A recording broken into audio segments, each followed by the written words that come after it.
Marian at your service po, Nanay.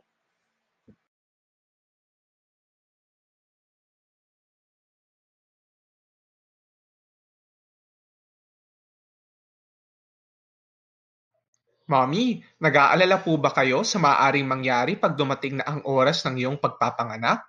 O kaya nag-aalala kayo na baka kulangin kayo ng dugo o sasalinan kayo ng dugo sa mga oras na iyon? O baka naman, Mommy, isa ka sa mga nais magbahagi ng iyong dugo.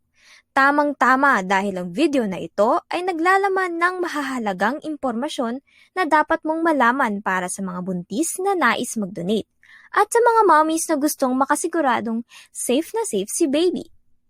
Ano po ba ang importansya ng dugo sa pagbubuntis?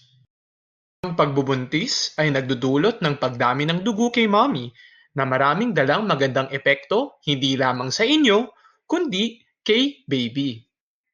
Siyempre, gusto natin lumakas at lumaki si baby sa loob ng sinapupunan. Dahil palaki ng palaki si baby, kailangan matugunan din ang dumaraming pangangailangan nito.